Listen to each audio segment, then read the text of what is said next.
this? Josh? Oh, hi, Josh. Is your mommy or daddy home? No.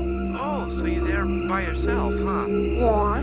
Well, what are you doing, Josh? Watching TV. Well, Josh, I just bought some ice cream. What do you say I bring it over? Excuse me. Hi. Look, can you help me? My dog's run away, and I know he's around here somewhere, and I sure could use some help. Terrific. Laura, you really are gorgeous. Let's try one to the other side. Go ahead. Oh, that's great. Great. Now the other side. Go ahead. Oh, that's great. Let's try this now. Pull your strap down a little. Yeah. Great. A little more. Just a little more. Oh, that's really great.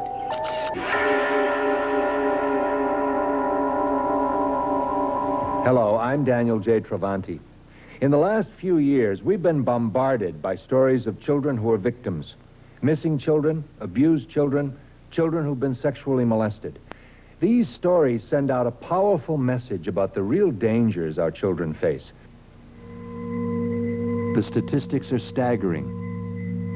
In the United States, each year, some 200 bodies of children are found and remain unidentified. Thousands of children are criminally abducted. Each year, there are at least 200,000 reports of child sexual abuse.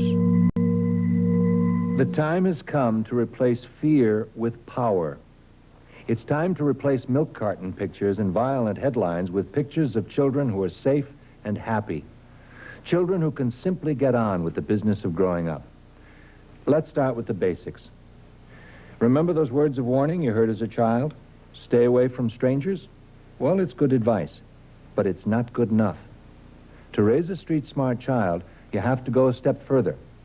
Does your child know what a stranger is? What a stranger does? The fact is, most children just don't know. They think a stranger is someone threatening and evil. The problem with telling your children, don't talk to strangers, is that the bad guys don't always look bad.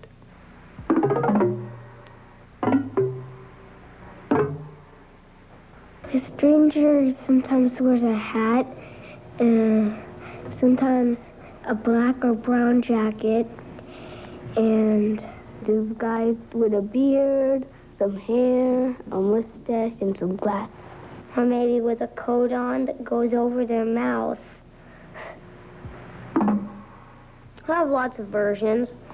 Aliens, regular strangers, robbers. I think a stranger is like a punk rocker that drinks beer all day and sits around in a vacant lot. A stranger looks mean and ugly. A creep. Hairy. Mean. Big. Bigger than you. Bigger than most people.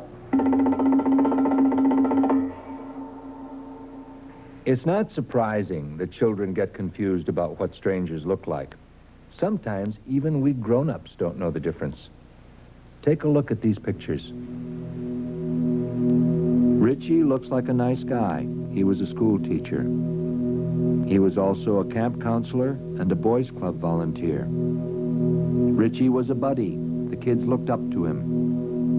In 1985, Richard Ausch was sentenced to 74 years in prison for molesting 4 boys. He was arrested in a motel room. Police found him with a nude boy.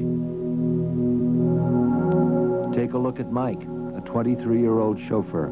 He looks like a nice guy. Neighbors called him a good kid, a favorite with the children. There are other ways to describe Michael Rivera: child abuser, kidnapper, attempted murderer. In November 1986, he was convicted of the kidnapping and attempted murder of an 11-year-old girl.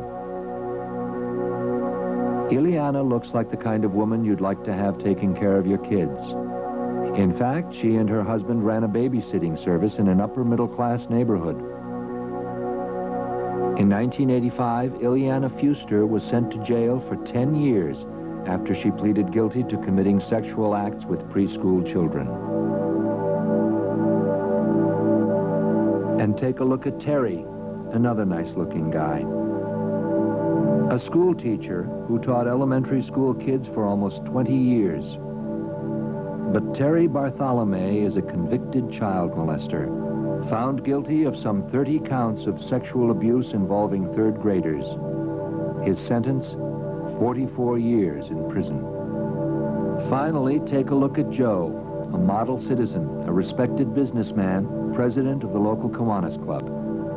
But Joseph Crosby is a convicted child molester, guilty of molesting 4 little girls, among them his own stepdaughter and a friend's child. Every detective we talked to said, we always hear the same thing about these characters. He was such a nice-looking guy. Remember, child abusers are counting on children to think that nice-looking people won't hurt them. So children must be taught that a stranger is anyone they don't know, and they should stay away. No matter how nice a stranger looks, no matter how nice a stranger acts, no matter what a stranger says, stay away. Like if they offer you candy or money, you don't want to take it, because who knows? I don't know somebody, nothing to do with them. It can be anybody. You can never tell. Big other people. They look like human beings. A stranger can look like anything at all. Anyone at all. How do we protect our children from criminals? How do we keep them from being an easy mark, victims who fall for a criminal's game? Our job is to make sure that we and our children learn to outsmart the criminal looking for a target. Experts suggest the following tips.